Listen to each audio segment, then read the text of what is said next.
A Cuban family is on their way to the U.S. to obtain better opportunities. Although they are migrating from the outside of the U.S., they're not considered immigrants because of if you come from Cuba to the United States and touch U.S. soil, then you're able to obtain residency here. On January 12th, this family began processing at the office. They gave the office their fingerprints, their photos, and their biographical data. Minutes later, as the wet foot, dry foot policy was revoked, they were confusedly deported back to Cuba. Unfortunately, this family was one day too late of giving their family a better life. The wet foot, dry foot policy is known as the Cuban Adjustment Act. It was introduced in 1995 and has been active for 22 years. And it allows all Cubans who migrate to the U.S. To obtain to file for residency and get their citizenship.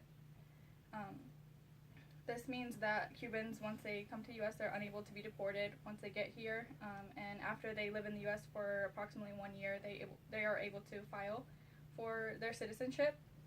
And this law was recently terminated on January 12th, 2017 by Barack Obama.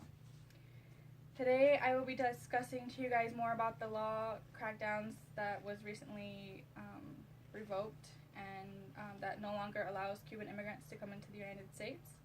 As confused as Cuban immigrants or migrants are that are coming here, their really only hope to hold on to is that President Trump will reverse this law that Obama had passed. However, with his campaign on harsh immigrant crackdowns, there's not much hope for them to hold on to. According to Fox News, in an article called "Trump is Last Hope for Dozens of Cubans Stranded at U.S. Border," Cubans travel through Ecuador, Colombia, Panama, Costa Rica, Honduras, Guatemala, and finally Mexico to make their way to the U.S. So they're traveling so far, and those people that came on January 12th traveled through all of those countries and were suddenly deported back to their country.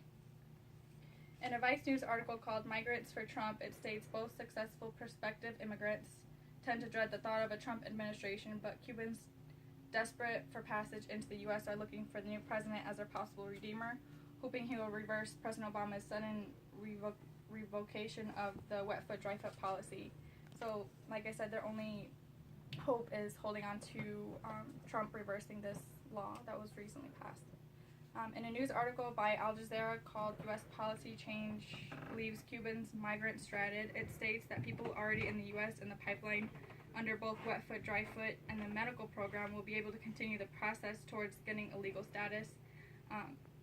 So this basically means that all of the Cuban migrants that are already in the U.S. currently under the wet foot, dry foot policy, and those who are in a medical program, who came here for medical reasons, are eligible to stay here. However, there's a limit to how many people are able to get their visas. According to an internet article called "Wet Foot, Dry Foot Means Cubans Can Join Ranks of Undocumented," it states that Obama kept in place that grants roughly 20,000 visas to Cubans annually. So, like I said, that grants 20,000 Cubans who are part of the medical program or who are already part of the wet foot, dry foot policy to be able to obtain their visas. So why was this law revoked? Obama is not really known for any immigration crackdowns as much as Trump was or is. So in an article by CNN called "U.S. Ending Wet Foot, Dry Foot Policy for Cubans," Obama wrote, "By taking this step, we are treating Cuban migrants the same way we are treating migrants from other countries." So he claims that his purpose for this law change was basically for equality. He doesn't want any Mexicans to be able to enter the U.S. or not able to enter the U.S. and Cubans to be able to. So he's just creating this policy for equality.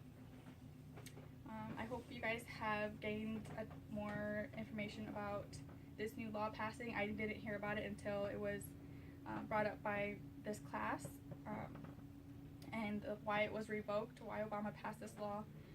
I personally don't agree with not allowing immigrants to come into the United States. I think that if somebody's looking for a better opportunity, that it's okay for them to be able to come and give that to their family. Thank you.